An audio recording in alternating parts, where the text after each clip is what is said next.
तो हेलो दोस्तों, आ गए हम लोग ईडियम्स एंड फ्रेजेस के पार्ट 5 लेकर के। एक और चीज़ आप लोगों को ध्यान रखनी कि ये जो ईडियम्स एंड फ्रेजेस हम लोग कर रहे हैं, ये ईडियम्स एंड फ्रेजेस सारे एग्ज़ाम के लिए इंपॉर्टेंट है ना। Whether you are preparing for the NDA exam, CDS exam, SSC exams और some other kind of exams. तो ये आप ये ना सोचें कि किसके लिए मैं पढ़ रहा हूँ, मैं एयरफोर्स के लिए पढ़ रहा हूँ, एनडीए के लिए पढ़ रहा हूँ या फिर एसएससी के लिए पढ़ रहा हूँ। आप ये ईडियम्स को देखोगे तो आप पाओगे कि कहीं तो ये एसएससी में आ रखे हैं, कहीं ये एनडीए में आ रखे हैं, कहीं ये एयरफोर्स में आ रखे हैं। और ये नॉर्मल बोलचाल की जो भाषा होती है हमारी, वहाँ पे भी ये बहुत हेल्प करता है। आप देखेंगे कि बहुत ऐसे लोग ईडियम्स हैं जो आप देखेंगे कि हमारी बोलचाल भाषा में यूज़ हो रही है। जैसे मैं एक सिंपल सा एग्जांपल देता हूँ, ये हमारा फोर्थ वाला है। फोर्थ वाला क्या कहता है? Cat and dog life. Cat and dog life, तो कैट एंड डॉग लाइफ का क्या मतलब है, ये थोड़ा सा देख लेते हैं। तो कैट एंड डॉग लाइफ ये वाला ऐसा ईडियम्स है जो भाई जनरली हम लोग क्या करते हैं, नॉर्मल बोलचाल में यूज़ करते हैं। तो हमेशा की तरह मैं क्या करता हूँ, एक वाले पार्ट में तो मैं आपको ब्लैंक ऑप्शन दूंगा जहाँ पे आप चेक कर सकते हैं अपने आप को कि आप जानते हैं इनके आंसर या नहीं जानते हैं। और सेकंड वाले पार्ट में हम लोग क्या करेंगे, उनके आंसर्स चेक करेंगे। तो अभी तो मैं आपको बताता हूँ कि ये क्या है और आप बताएं मुझे कि क्या आप कर पाते हैं इनको। पहला है backup the wrong tree. Wrong tree का क्या मतलब होता है? बैकअप का मतलब तो सहायता करना होता है, लेकिन बैकअप द रॉन्ग ट्री का मतलब क्या हो गया? सेकंड हो गया कीप वन एट बे। बे का क्या मतलब होता है? बे का मतलब खाई भी होता है, खाड़ी भी होता है, जैसे बे ऑफ बंगाल आपने सुना हो। थर्ड है like a cat on hot bricks. Like a cat on hot bricks. Brick का मतलब ईंटें होती हैं, जनरली अनकाउंटेबल नाउन होता है। हॉट हमारा एडजेक्टिव होता है, ऑन प्रेपोजिशन है। कैट नाउन है, ए आपका आर्टिकल है, इंडेफिनिट आर्टिकल जो हमेशा सिंगुलर नाउन के पहले लगता है, तो ये सिंगुलर नाउन है इसलिए पहले आ रखा है। फोर्थ है हमारा कैट एंड डॉग लाइफ। ये कैट एंड डॉग लाइफ आपने बहुत सुना होगा। इसे हिंदी में भी हम लोग बोलते हैं कि भाई कुत्ते बिल्ली जैसे ज़िंदगी हो गई है। क्या मतलब है इसका? हमने बोला तो है लेकिन कभी हमने जानने की कोशिश करी। फिफ्थ क्या है? Cry for the moon. Cry for the moon, moon तो आप जानते होंगे क्या होता है, और क्राई कर रहे हैं अगर हम उसके लिए तो कैसी सिचुएशन होगी या फिर इसका मतलब क्या होगा। सिक्स्थ वाला तो आपने बहुत ज़्यादा सुना होगा। सिक्स्थ वाला जो है ना, प्रोज एंड कॉन्स, ये आपने बहुत सुना होगा, प्रोज एंड कॉन्स। जैसे आपने ज़्यादातर ये यूज़ होता है, जैसे हमारा जीडी वगैरह होता है कभी, तो जीडी वगैरह में ये बहुत होता है, डिबेट कभी होता है तो वहाँ पे ये वर्ड ज़रूर बहुत होता है कि प्रोज एंड कॉन्स बताइए क्या होता है इसका मतलब। B in the tight corner का मतलब क्या है? एट आर्म्स लेंथ का मतलब क्या है? आउट ऑफ द क्वेश्चन क्या मतलब है आउट ऑफ द क्वेश्चन का? आउट ऑफ वी का मतलब क्या है? तो ये 10 क्वेश्चन है, ज़रा अपने माइंड में रिवाइज करें कि क्या हो सकता है, एक बार चेक भी करें अपने आप को कि क्या हो सकता है और क्या इसके आंसर मैं राइट दे सकता हूँ। ऐसा हो सकता है कि मैंने जो गेस किया वही हमारा आंसर हो गया, क्या ऐसा हो सकता है? या फिर ये रॉन्ग है, जो आपने सोचा हो वो रॉन्ग हो गया, क्या मतलब है उसका, ज़रा देखते हैं। तो एक बार मैं दोबारा से रिवाइज करा दूँ आप लोगों के लिए। क्या बोलना चाह रहा है ये बोलना चाह रहा है बैकअप द रॉन्ग ट्री, पहला वाला। सेकंड है आपका keep one at a bay. Third है like a cat on hot bricks. Cat and dog life, cry for the moon, pros and cons, be in the tight corner, at arm's length, out of the question, out of the way. ये हम लोगों को, तो चलिए हम लोग क्या करते हैं, इनके आंसर चेक करते हैं। तो ये रहे हमारे आंसर। क्या आंसर है? Backup the wrong tree. Backup the wrong tree का मतलब होता है एक्यूज और डिनाउंस द रॉन्ग पर्सन। क्या मतलब होता है इसका, देख लेते हैं। देखो, डिनाउंस का मतलब क्या होता है, एक तरह से डिनाउंस का मतलब होता है क्रिटिसाइज करना। डिनाउंस का मतलब होता है क्रिटिसाइज, और एक्यूज का मतलब भी वही होता है, दोषी जिसे कहते हैं, है ना। एक्यूज का मतलब भी वही होता है। तो क्या कहना चाह रहा है, एक्यूज मतलब दोषारोपण करना या किसी को ब्लेम करना या डिनाउंस करना, लेकिन किसको? रॉन्ग पर्सन को, गलत आदमी को आप क्या कर रहे हैं, डिनाउंस कर रहे हैं या क्रिटिसाइज कर रहे हैं। तो उसको हम लोग बोलेंगे क्या कि बैकअप द रॉन्ग ट्री। और याद कैसे कर सकते हैं आप? रॉन्ग मतलब हो गया गलत, और ट्री, गलत ट्री मतलब आप मान लीजिए कुछ गलत काम कर रहे हैं, लेकिन गलत ट्री, गलत काम जैसे क्या हो सकता है, जैसे कि आप पेड़ काटते हैं, तो पेड़ क्यों काट रहे हैं? हो सकता है आप अपने भलाई के लिए काट रहे हो, आपको मकान बनाना है, आपको कुछ और काम करने हैं, वहाँ पे बिल्डिंग खड़ी करनी है, लेकिन क्या कर रहे हैं आप? गलत कर रहे हैं, डिनाउंस कर रहे हैं। लेकिन किसके साथ गलत कर रहे हैं? रॉन्ग पर्सन के साथ या रॉन्ग फिश के साथ आप बोल सकते हैं। तो आप गलत कर रहे हैं, इसको आप याद रखें, बैकअप द रॉन्ग ट्री।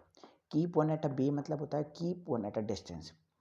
इसको आप इस तरीके से याद कर सकते हैं, बे का मतलब होता है खाड़ी। और आपने देखा होगा अभी लॉकडाउन हुआ था कुछ टाइम पहले, तो लॉकडाउन में हम लोग बोलते थे कि कुछ टाइम हमें दूर रहना है एक दूसरे के कुछ था ना 2 गज की दूरी मास्क है ज़रूरी, तो वो 2 गज की जो दूरी है वो डिस्टेंस के लिए होता था कि 2 पर्सन जब भी आपस में मिलेंगे तो इतना डिस्टेंस उन्हें मेंटेन करना है। तो कीप एट अ बे का मतलब हो गया क्या हमारा, keep one at a distance. उसके बाद क्या कहता है, उसके बाद आता है like a cat on hot bricks. इसका मतलब होता है very nervous, like a cat on hot bricks. वैसे भी आप देखेंगे गर्म ईंट के ऊपर अगर कैट हो या कोई और भी चीज़ हो, कुछ भी चीज़ हो, जैसा हमारा हाथ ही पड़ जाए तो हम लोग क्या होते हैं, नर्वस हो जाते हैं कि अब क्या होगा। Cat and dog life, cat and dog life आप देख रहे हैं, एक कैट है मान लीजिए और एक डॉग है, तो आपने देखा होगा कभी कैट और डॉग को साथ में तो हमेशा झगड़ते रहते हैं, इधर भागेंगे उधर भागेंगे, वैसे भी वो भागने में बड़े एक्सपर्ट होते हैं। तो ये कैट एंड डॉग लाइफ का मतलब हो गया। क्राई फॉर द मून का मतलब हो गया भाई क्या, इम्पॉसिबल टास्क करना। क्राई फॉर द मून मतलब इम्पॉसिबल टास्क, मतलब आप क्या कर रहे हैं, मून के लिए क्राई कर रहे हैं। जैसे वो आपने कहानी सुनी होगी हनुमान जी की, पवन पुत्र हनुमान जी की, तो उन्होंने देखा होगा वो अपने शायद कहीं एपिसोड्स में देखा हो या कहानियाँ पढ़ी हो उनकी। तो एक बार हनुमान जी को क्या है, सूर्य उनको खाना था, उनको लगा कि ये एप्पल है तो हमें ये खाना चाहिए इसको। उनकी माँ ने कहा कि ये क्या है, बहुत ही इम्पॉसिबल टास्क है, वो एप्पल नहीं है। लेकिन आपने वो कहानी में देखा होगा, वो बताते हैं कि वो जा कर के जो है सूर्य को निगल लेते हैं मुँह में। तो ऐसा अगर आप सोचेंगे क्राई फॉर द मून, आप सोचेंगे कि भाई मैं मून को करता हूँ, उन्होंने सन को किया था और मैं मून को करता हूँ, तो ये कैसा टास्क हो गया, ये इम्पॉसिबल टास्क हो गया। The task which can not be completed and which is difficult to complete. Six one से pros and cons. Pros and cons का मतलब होता है एडवांटेज एंड डिसएडवांटेज, खामियाँ और आपका खामियाँ और आप बोल रहे हैं उसको कि मजबूती क्या है इसकी, एडवांटेज क्या है, मेरिट्स क्या है इसके, डिसएडवांटेज क्या है। जैसे मैं मान लीजिए एक सिंपल सा एग्जांपल देता हूँ आपको, मैं एग्जांपल देता हूँ बीजेपी और कांग्रेस का। तो आजकल ज़्यादातर क्या है कि या तो लोग बीजेपी के सपोर्ट में होंगे या फिर इसके विरोध में होंगे। जो विरोध में होंगे वो कहाँ जाएंगे, कांग्रेस या दूसरी पार्टी के, दो ही ऑप्शन है। तो जो बीजेपी के सपोर्ट में बोल रहा है वो सिर्फ सपोर्ट में ही बोलेगा, और जो बीजेपी के अगेंस्ट में बोल रहा है कांग्रेस के सपोर्ट में, वो यहाँ पे क्या बोलेगा, कांग्रेस के सपोर्ट में बोलेगा। लेकिन ऐसा अगर कोई ऑप्शन आ जाए जहाँ पे ये बोला जाए कि बीजेपी के बारे में कुछ एडवांटेज बताइए और कुछ डिसएडवांटेज बताइए, तो ये बड़ा मुश्किल हो जाएगा। एक ही चीज़ के बारे में आपको प्रोज और कॉन्स बताना बड़ा मुश्किल है। और बताते हैं कि अगर ऐसा आप बोल रहे हैं तो एक रैशनल थिंकिंग हो गई आप, इसको हम लोग बोलेंगे प्रोज एंड कॉन्स। तो कभी भी एजुकेशन का मतलब यही है कि कभी भी आपको जो है एक तरफ नहीं रहना, यू शुड बी फ्लेक्सिबल, है ना। In life also if you will be flexible then it will be a better life, है ना। Otherwise what happened, you will be और you will emphasize only on one topic. आप बोलोगे कि भाई यही होना चाहिए, जो कि पॉसिबल नहीं है ना। तो उसके अलावा भी बहुत सारी चीज़ें हैं। उसके बाद हमारा कहता है be in the tight corner. Be in the tight corner का मतलब होता है very difficult situation. Be in the tight corner का मतलब in a very difficult situation. At arm's length का मतलब होता है to keep at a distance. ये वाला जो है ना एट आर्म्स लेंथ, ये और ये वाला जो है keep one at a bay, देखना ये सेम एटीएम्स है। और इसको भी आप इस तरीके से याद करें, वो कोरोना वायरस में था ना कि हम लोगों को जो है एक दूसरे के कुछ डिस्टेंस में खड़ा रहना है ना। तो उसे हम लोग कहते हैं एट आर्म्स लेंथ, और इसका जो मतलब हो जाएगा वो हो जाएगा कीप एट अ डिस्टेंस, मतलब एक दूरी पे खड़े रहना। Out of the question, out of the question आप ऐसे याद कर सकते हैं कि जैसे मान लीजिए आप कभी 9th और 10th में या 6th में एग्ज़ाम दे रहे हो, और एग्ज़ाम में क्या हो गया कि 5 क्वेश्चन तो करने हैं आपको, लेकिन उसमें क्या हुआ, एक क्वेश्चन आउट ऑफ सिलेबस आ गया, आउट ऑफ सिलेबस। तो होता क्या था, जब ऐसा कभी क्वेश्चन आ जाए आउट ऑफ सिलेबस, तो हम लोग बड़े शौक से बोलते थे कि ये आउट ऑफ सिलेबस है, और उसके हमें पूरे मार्क्स मिलते थे। तो ये जो है उसको बोलेंगे हम लोग क्या, कीप एट अ डिस्टेंस नहीं, at arm's length. Out of question, out of question, तो आउट ऑफ क्वेश्चन का मतलब हो गया इम्पॉसिबल टास्क, कि क्या हो गया, आउट ऑफ द सिलेबस अगर आपके क्वेश्चन आ गया तो उसको करना क्या हो गया आपके लिए, इम्पॉसिबल हो गया, बहुत ही इम्पॉसिबल हो गया। उसके बाद है out of way. Out of वे का मतलब हो गया स्ट्रेंज। आउट ऑफ वे का मतलब स्ट्रेंज। आउट ऑफ वे आप वैसे भी बोलेंगे, वे का मतलब होता है तरीका। तो मान लीजिए आपके तरीके से कोई चल रहा है तो वो तो ठीक है, लेकिन बोलते हैं ये मेरे तरीके से बाहर है या मेरे हिसाब से नहीं चल रहा, तो उसको हम लोग बोलेंगे स्ट्रेंज पर्सन। भाई स्ट्रेंज तभी होगा जब अलग अलग चीज़ें करेगा। अगर वही चीज़ें कर रहा है जो आप चाहिए तो फिर स्ट्रेंज क्यों होगा, वो तो आपने पहले से ही कही है, और उसका आप एक्सपेक्टेशन भी रख रहे हो कि भाई मैंने कहा है तो ऐसा होगा, लेकिन वैसा ना हो करके कुछ और तरीके से कर रहा है तो उसको हम लोग कहेंगे स्ट्रेंज पर्सन। तो ये हम लोगों ने ये सब चीज़ें देख ली।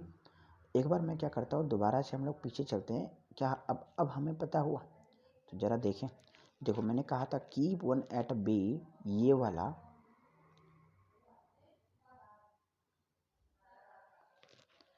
एक ईडियम्स ये, और एक वाला ईडियम्स हो गया हमारा एट आर्म्स लेंथ। ये दोनों के दोनों क्या हो गए? साथ में हो गए। तो इन दोनों का मतलब तो हो गया एक ही। एक क्या था? डिस्टेंस बना करके रखना। कैट एंड डॉग लाइफ बड़ी इजी है। क्या मतलब है? Disputed life,